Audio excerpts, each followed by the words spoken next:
If you only love the people that look like you, think like you, talk like you, act like you, it's not your neighbor that you love, it's yourself.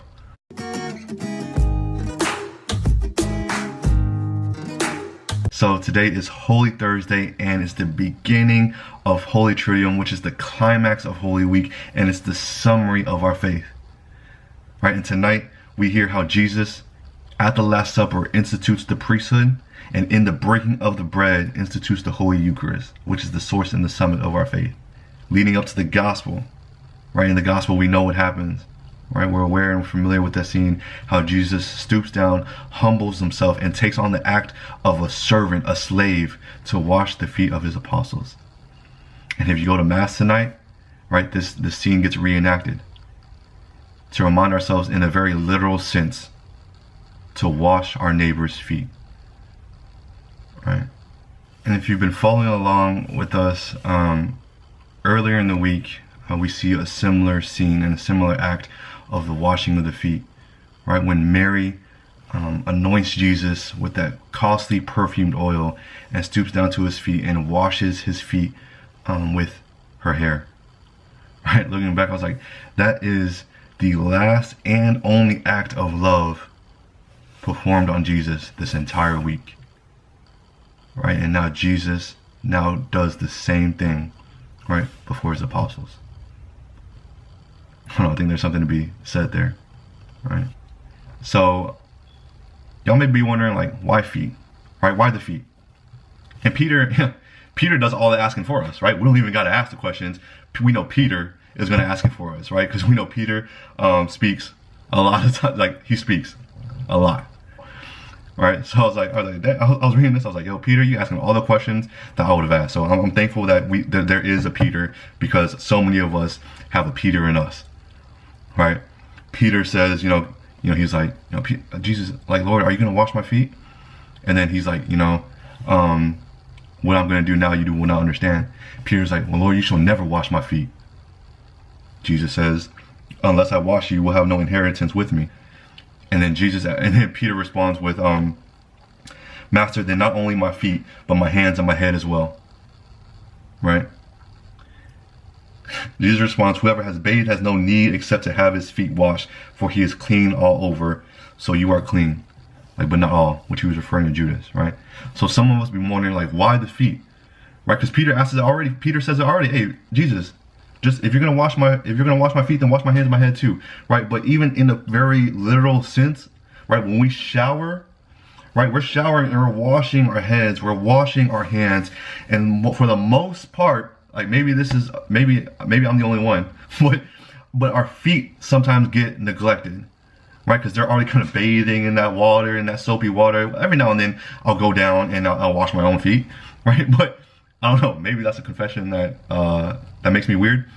But a lot of times when we shower, like, Jesus even says it, right? Whoever has bathed has no need to except to have his feet washed. So that obviously means that, like, sometimes we don't take care of our feet that much, right? And our feet are sometimes the most sensitive and vulnerable and insecure part of our bodies, right? The part of our body where we don't want anybody to see, we don't want anybody to touch, anybody even get near, right? So imagine the impact of washing somebody else's feet. The crust, the ugliness, the long nails, right? And yet our feet, we spend the most money trying to cover. The nicest shoes, the latest kicks, the Nikes, the Adidas, the heels, whatever it is, right? We cover it up to cover some of the ugliest part of our lives. So what's the significance of this, right? Because as I mentioned, this was an act that was reserved for, like, servants and slaves. Right? And Jesus does this to remind us how to serve, right? He even says, do you realize what I've done for you? You call me teacher and master, and rightly so, for indeed I am. If I, therefore, the master and teacher, have washed your feet, you ought to wash one another's feet. I have given you a model to follow, so I have done for you, you should also do. He says, I have given you a model to follow, so that as I have done for you, you should also do. Right? As Christians, as Catholics, as followers of Christ, we are called to serve and not to be served. Right? And this is my own confession as well. Some of us struggle with serving, specifically the poor, the homeless, the sick. right? Yo, when Jesus says to serve your neighbor, right, he means that in a literal sense. But some of us, we just serve the people who look like us, the people who think like us, that act like us, that we want to be. When we do those things, we're not serving our neighbors, we're serving ourselves, right? And I doubt my faith sometimes and my holiness and my love for God because of how often I struggle just to have that servant's heart. Because it's easy to serve the people that I love, right? But when it comes to serving the poor, serving the homeless, like that's something, as a personal confession, that's something I struggle with, right? But I know that Jesus is always kind of is working in me and is continually making me, and that he knows that that is a prayer and that is a struggle, right? But that doesn't make us any less, right, of someone who loves God, right? But that just reminds us, okay, this is the area that I need to work on, right? This is the area that I need to humble myself in, right? Keep in mind that Judas was still here. That Judas was one of the ones that Jesus washed the feet of. And he says, whoever has bathed has no need except to have his feet washed, for he is clean all over. So you are clean, but not all. For he knew the one that was going to betray him. And he said, not all of you are clean.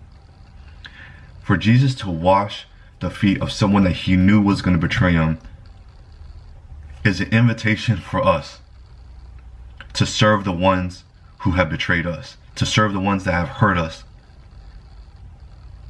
right? That have stabbed our backs. Right, and it's hard. This is a hard pill to swallow, right? But if Jesus can do it, who are we to say that we are better than Jesus? Right? Jesus loves us and forgives us and shows so much compassion and mercy, and I feel him every day. Right? Who would you say we're better than that? So as we go into this Holy Triduum, let us enter into this sacredness that's about to take place for these next few days. Let us slow down. Let us stop all the unnecessary things so we can align our hearts with Christ, so we can align our suffering with Jesus' suffering. Let us reflect on all the times that we felt lonely, rejected, and betrayed, and bring those experiences to draw us closer and nearer to Christ as he suffers this week. Right, that is my invitation and my challenge for everyone. Right, to understand that we are not suffering alone. That our sufferings, right, are a reminder and should point us towards God. Right? Why is all this suffering in the world? Because we're called to imitate Christ, right? We're not only called to imitate the love and the miracles that Christ does, we're called to imitate the Christ that suffers. Right? Carry your cross, pick it up, rejoice, forgive, serve, and love. I'll see y'all in that next video.